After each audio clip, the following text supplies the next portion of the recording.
드렸습니다. 아멘. 할렐루야. 오늘도 주님의 말씀을 붙들고 생명의 삶을 사시길 축복합니다. 오늘 말씀은 히브리서 13장 1절에서 8절입니다. 히브리서 13장 1절에서 8절까지 우리 한 절씩 교독하겠습니다. 형제 사랑하기를 계속하고 손님 대접하기를 잊지 말라. 이로써 부지 중에 천사들을 대접한 이들이 있었느니라. 너희도 함께 갇힌 것 같이 갇힌 자를 생각하고 너희도 몸은 가졌은즉 학대받는 자를 생각하라. 모든 사람은 결혼을 귀히 여기고 침소를 더럽히지 않게 하라. 음행하는 자들과 간음하는 자들을 하나님이 심판하시리라. 돈을 사랑하지 말고 있는 바를 족한 줄로 알라. 그가 친히 말씀하시기를 내가 결코 너희를 버리지 아니하고 너희를 떠나지 아니하리라 하셨느니라. 그러므로 우리가 담대히 말하되 주는 나를 돕는 이시니 내가 무서워하지 아니하겠노라. 사람이 내 어찌하리요 하노라. 하나님의 말씀을 너희에게 일러주고 너희를 인도하던 자들을 생각하며 그들의 행실의 결말을 주의하여 보고 그들의 믿음을 본받으라. 다 함께 예수 그리스도는 어제나 오늘이나 영원토록 동일하시니라. 아멘. 우리가 예수님을 구주로 영접하고 또 거듭나서 영원한 생명을 얻고 우리가 천국에 들어갈 수 있는 자격의 그 사건이 이뤄진 것은 이례적인 사건이에요. 그러나 우리가 그리스도를 닮아가고 또 우리가 하나님의 뜻을 이 땅에 펼쳐지며 또 하나님의 그 뜻에 합한 그 닮아가는 그런 삶은 우리가 평생이 걸리는 일입니다. 마치 그 이스라엘 백성들이 하룻밤 만에 출애굽을 하잖아요. 그렇지만 그 이스라엘 백성들이 하나님의 자녀로서 또 애굽의 종살이의 그런 문화나 습관이나 이런 것을 모두 벗어버리고 약속의 땅, 가나안 땅까지 들어가기는 40년이 걸린 것과 마찬가지입니다. 자, 우리는 쉽지 않은 삶을 살고 있습니다. 그래서 우리가 살아가면서 우리 삶 속에서 내가 정말 하나님의 자녀인지 진짜로 거듭난 삶을 살고 있는지 성화된 삶을 살고 있는지가 지금 현재가 가장 중요합니다. 그래서 히브리서 오늘 본문 말씀을 읽은 히브리서 본문 말씀은 우리가 믿음의 그리스도인으로서 어떻게 살아가야 할지를 좀 더 구체적으로 이야기를 해주고 있습니다. 그래서 오늘 본문 말씀을 통해서 우리가 더욱더 성장하고 성숙해서 정말 믿음의 장성한 분량에 이르기까지 하나님을 닮아가는 우리 모두가 되시기를 축복합니다. 성경을 한마디로 말하면 뭐라고 할 수 있을까요? 사랑? 맞습니다. 사랑이라고 말하는데 누구를 사랑하라고 하셨습니까? 네. 예, 위로는 하나님을 사랑하고 옆으로는 이웃을 사랑하라고 말씀하십니다. 이것이 말씀을 따라가는 우리 그리스도인의 삶이라고 생각할 수 있습니다. 그래서 1절에서 3절까지 우리가 다시 한번 읽어보겠습니다. 시작. 형제 사랑하기를 계속하고 손님 대접하기를 잊지 말라.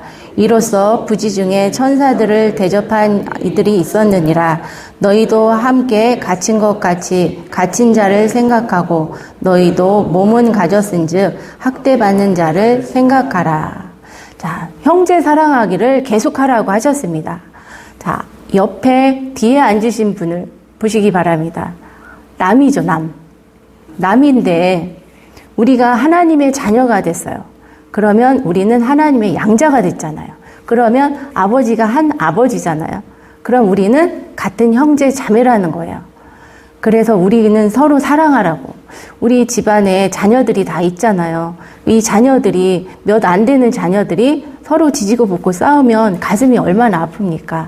그래서 저도 정말 개성이 강한 내 남매가 있지만 그들이 정말 서로 싸우지 않고 우애 있고 사이좋게 노는 모습을 보면 정말 행복하거든요. 여러분도 그러시죠? 그렇듯이 우리 하나님도, 우리 하나님의 마음도 그러실 줄 믿습니다. 우리가 네 거 내 거 따지지 않고 서로 존귀히 여기고 또 서로 사랑하고 이렇게 그런 모습을 보면 우리 하나님께서도 되게 흡족해 하실 것 같습니다. 우리가 그 말씀에 보면은 또 손님 대접하기를 잊지 말라고 했습니다. 이 당시에는 복음을 전하기 위해서 또 선교를 하면서 이렇게 나그네 된 사람들이 많이 있었다고 합니다. 그래서 그 시대에는 그러나 나그네들이 숙박할 수 있는 그런 시설이나 그런 것들이 지금처럼 잘 발달되어 있지 않았잖아요. 그렇기 때문에 그런 개개인의 가정들에서 그런 나그네들을 영접하고 또 초청해서 식사 대접하는 것들을 가장 되게 중요하게 여겼대요. 그래서 우리가 나그네를 대접하듯이 나 또한 믿음의 사람이기 때문에 어디서든 전도할 때는 저 또한 나그네가 되는 거잖아요. 서로 대접하고 대접받고 이렇게 아브라함이 또 부지 중에 천사를 대접해서 어떤 축복을 받았습니까?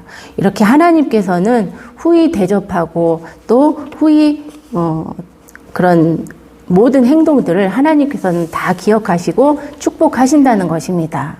뿐만 아니라 복음을 전하다가 옥에 갇힌 자, 그런 믿음의 형제 자매를 기억하라고 말씀을 하십니다.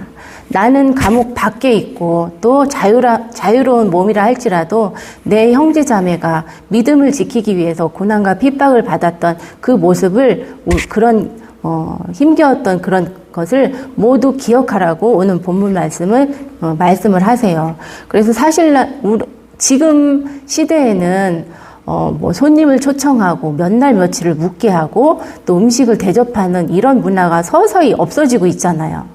그래서 친척들 명절 때도 좀 힘겨워하는 그런 모습을 볼 수 있는데, 그러나 우리는 이 성경 말씀에서 말씀하고 있는 이 원리들, 그러니까 성경에서 말씀하고 있는 손님을 대접하고 손님을 귀하게 여기고 이러한 원리와 원칙은 변하지가 않습니다. 그래서 오늘날에도 우리가 서로 섬기고 대접하는 일에 기회가 있으면 계속 힘을 쏟아야 한다는 말씀입니다. 또한 우리 주위에서는 복음 때문에 막 목숨이 우리 대한민국에서는 그 전도를 한다고 해서 막 감옥에 심하게 가두거나 또 막 핍박하는 그런 일은 가까이서는 볼 수가 없는데요.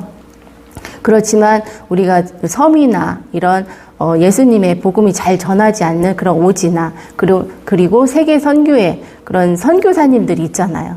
그런 선교사님들은 우리가 뭐 직접적으로 할 수는 없지만 그래도 물질로 기도로 또 그분들이 오시면 그런 제접으로 섬기는 그런 일에 힘써야 된다는 것입니다. 그래서 세상에서는 뭐 북한이나 또 그런 모든 곳에서는 여전히 정말 목숨이 위태로운 일들을 하고 있는데, 그런 것을 우리가 기도로 또 물질로 또 돕는 것이 하나님의 나라 또 하나님의 의를 이루어가는데 우리가 일조를 하고 있다는 것입니다. 4절 말씀을 보면은 모든 사람은 결혼을 기이 여기고 침소를 더럽히지 않게 하라. 음행하는 자들과 간음하는 자들은 하나님이 심판하시리라.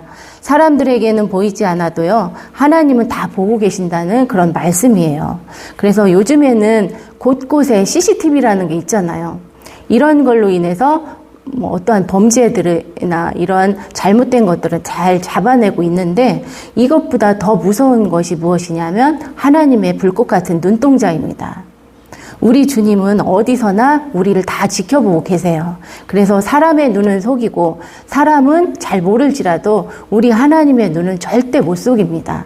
우리 하나님께서는 정말 일거수일투족을 다 보시고 기억하고 계신다는 것이죠. 그래서 우리의 가정을요, 거룩하게 지키라고 말씀을 하셨는데, 특별히 오늘 말씀은 결혼을 귀히 여기라고 하셨습니다. 오늘날 많은 가정들이 되게 음란으로 많이 무너지고 쓰러지고 있잖아요. 그것은 우리 그 가정을 포도원이라고 생각하면 그 포도원을 허무는 작은 여우가 있다는 것입니다. 아가서 말씀에 보면은 솔로몬과 술람미 여인의 그 절절한 사랑 이야기가 나오는데 그 사랑, 그 행복하고 너무너무 소중하고 애틋한 그런 사랑 사이에 틈타는 사탄과 마귀는 분명히 있다는 거예요. 그래서 그것들을 조심해야 되고 물리쳐야 된다는 것입니다. 그래서 우리 포도원에는 그 사랑뿐만 아니라 탐스러운 열매들도 가득 있는데 이것들을 그 못된 여우나 그런 사단에게 뺏길 수가 없다는 것입니다. 감히 들어오지 못하게 우리가 울타리를 든든히 세워야 되는데 그 울타리의 재료가 무엇이냐면 사랑과 거룩함입니다. 그리스도인 가정에서는 이 사랑과 거룩함이 꼭 있어야 되는데 우리들의 집, 여러분들의 집에는 어떤 것들로 가득 차 있는지 한번 생각해 보시기 바랍니다. 정말 텔레비나 그 어떤 미디어나 아니면 내가 좋아하는 예쁜 그릇들로 그리고 막 값비싼 액자들로 그런 것들로 가득 차 있는지 그것보다 무엇보다도 중요한 것은 하나님의 사랑과 거룩함이 우리 믿음의 가정에는 가득 차 있어야 된다는 것입니다. 그래야만이 우리가 하나님 앞에 견고히 설 수가 있는 것이고 가정을 지킬 수 있는 것입니다. 자, 5절 말씀을 우리 다 함께 읽어보겠습니다. 5절 말씀 시작. 돈을 사랑하지 말고 있는 바를 족한 줄로 알라. 그가 친히 말씀하시기를 내가 결코 너희를 버리지 아니하고 너희를 떠나지 아니하리라 하셨느니라. 아멘. 예. 이 말씀은 우리에게 자족하는 삶을 살라고 말씀을 하십니다. 돈은 정말 매력적이고 정말 좋은 것이죠. 우리 담임 목사님이 저번에 말씀하셨잖아요. 돈 좋아하신다고. 99억에는 절대 흔들리지 않겠다고. 그렇지만 100억이면 좀 생각해 보시겠다고 했잖아요. 그러나 저는 98억이면 조금 별로 안 흔들릴 것 같은데 99억은 좀 흔들릴 것 같아요. 이 정도로 돈은 정말 누구한테도 무시할 수 없는 것 같습니다. 돈이 있으면 때로는 이렇게 사람들에게 체면도 잘 차릴 수도 있고 또 돈으로 돈이 있으면 당당하게 자녀들에게도 되게 당당하게 할 수 있는 것 같아요. 그래서 돈은 우리들에게 필요한 것들도 채워주고 또 우리 마음을 때로는 든든하게 지켜줄 때도 있잖아요. 솔직하게. 그래서 이렇게 돈은 되게 좋은데 오늘 본문은 돈을 사랑하지 말라고 합니다. 돈을 사랑하기 시작하면서 우리 마음속에 만몬이라는 우상이 자리를 잡게 되거든요. 이것은 그러다 보면 하나님을 사랑하는 마음조차 막 흔들릴 때가 있어요. 이 만몬이라는 것은 갈대아 시리아 지역에 있었던 돈과 재물의 풍요를 주는 신이거든요. 그것을 만몬이라고 하는데 우리 예수님께서는 하나님과 짝해서 두 주인을 섬길 수 없다고 말씀하셨잖아요. 그만큼 하나님과 대등하게 겨룰 수 있는 것이 바로 유혹거리가 강한 돈이라고 말씀을 하십니다. 이 돈을 우리가 함부로 무시할 수가 없는 것이죠. 그러나 이것이 만약 우리의 마음에 믿음의 흔들림을 준다면은 어떻게 해야 되겠습니까? 단호하게 거부해야 돼요. 아니야, 나는 돈보다 하나님을 더 사랑해. 이거는 나를 유혹하는 거야 하면서 물리치는 기도를 해야 합니다. 그래서 내 삶의 진정한 가치는 이 돈에 있지 않고 하나님을 사랑하는 거, 하나님이 나에게 더 풍성할 것으로 주실 거야. 이런 믿음의 고백을 우리는 결단하면서 해야 된다는 것입니다. 그렇기 때문에 주님은 이렇게 말씀을 하시죠. 내가 결코 너를 버리지 아니하고 너를 떠나지 않겠다고 말씀을 하십니다. 사실 돈에 애착이 가는 거 더 나아가서 본다면 이 돈이 없어지면 내가 조금 남들에게 무시를 당하지 않을까, 남들보다 가난하지 않을까, 또 내 노후는 어떻게 될까, 이런 마음 때문에 그런 돈에 자꾸 미련을 두게 되는 것인데 오늘 말씀처럼 주님이 내가 너를 결코 버리지 않으리라 이 약속의 말씀을 신뢰하고 믿고 그 돈의 유혹을 그 만문의 신으로부터 우리가 승리하고 이겨나가시길 축복합니다. 네. 그리고 6절, 그래서 6절 말씀을 보시면 그러므로 우리가 담대히 말하되 주는 나를 돕는 이시니 내가 무서워하지 아니하겠노라. 사람이 내게 어찌하오리요 하노라. 이것이 우리의 고백이 되어야 된다는 것입니다. 사람들이 어떻게 하겠어요? 내가 돈이 없다는데, 그리고 내가 그 돈보다 더 큰 하나님을 믿고 사는데, 그렇다고 해서 우리가 돈을 귀찮아하거나 귀하게 여기지 않거나 그 돈의 능력을 우리가 소홀히 여기는 게 아니고, 그 영향력은 크지만 그거보다 더 큰 하나님이 나를 도우실 거다. 내 인생을 뒤흔들 수는 없다. 이런 고백이 우리 안에서 담대히 나와야 된다는 것입니다. 자, 8절 말씀을 우리 다 함께, 그래서 8절 말씀이 우리의 삶의 근거가 돼야 되는데 8절 말씀을 다 함께 읽겠습니다. 시작. 예수 그리스도는 어제나 오늘이나 영원토록 동일하시니라. 아멘. 성경의 믿음의 선진들은요, 이렇게 하나님과 함께 했습니다. 또 하나님께서 역사해 주셨는데, 그 믿음의 선진들을 역사하신 그 하나님께서 오늘날 우리 삶에도 동일하게 역사하신다는 것입니다. 우리 앞에는 매일매일 직면하는 문제들이 참 산적해 있습니다. 정말 뜻하지 않는 그런 걱정과 근심과 정말 힘들어하는 그런 문제들이 많이 있는데, 이것들은 내가 두려워해야 될 그런 대상들이 아니고 우리 하나님 앞에 맡기셔야 합니다. 이 사탄은 이런 작은 것들로 우리의 마음을 자꾸 흔들어 놓는데, 그러한 모든 것들은 하나님의 권세 아래 있습니다. 그리고 우리는 벌써 이미 승리했기 때문에 그것들을 두려워하는 것이 아니고 물리쳐야 하는 것입니다. 담대히 나아갔던 믿음의 선진들의 그 길을 따라서 우리도 믿음으로 잘 나아가야 합니다. 또 예수님의 그 믿음을 본받고 또 성숙해져서 하나님의 뜻을 이루어드리고 또 하나님 앞에 영광 돌리는 우리 정말 칠복교회 모든 성도님이 되시기를 예수님의 이름으로 축복합니다. 아멘. 기도하겠습니다. 하나님 아버지, 저희를 사랑하셔서 구원하여 주시고 또 믿음 안에서 자유하게 하심을 감사합니다. 바라옵기는 우리 모든 성도님들이 더욱더 그리스도를 닮아가게 하시고 또 주님이 기뻐하시는 온전한 삶을 살아갈 수 있도록 우리를 하나님의 사람으로 변화시켜 주시옵소서. 정말 믿음으로 사랑의 공동체를 이루게 하시고 또 우리 주님의 사랑을 우리가 서로 나누면서 은혜가 충만할 수 있도록 인도하여 주시옵소서. 저희는 너무나 연약하고 부족하지만 우리 성령님께서 도와주실 줄 믿습니다.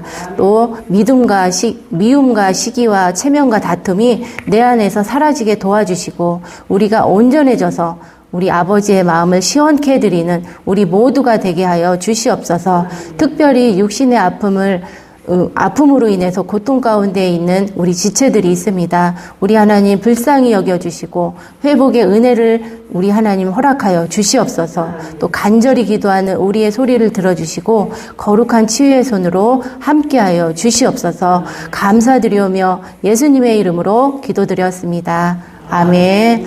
이 시간에 우리 특별히 정필선 집사님 회복 가운데 있지만 이 폐 호흡이 숨이 차고 또 말씀하실 때 더 가빠지고 이 폐 쪽으로 정말 잘 치유될 수 있도록 합병증 생기지 않도록 특별히 기도 부탁드립니다. 그리고 담임 목사님을 위해서 기도해 주시고 또 우리 교회를 위해서 든든히 서갈 수 있도록 우리 칠보교회를 위해서 기도해 주시고 아픈 성도님들 그리고 우리 각자의 기도 제목을 놓고 주여 한번 외치고 기도하겠습니다.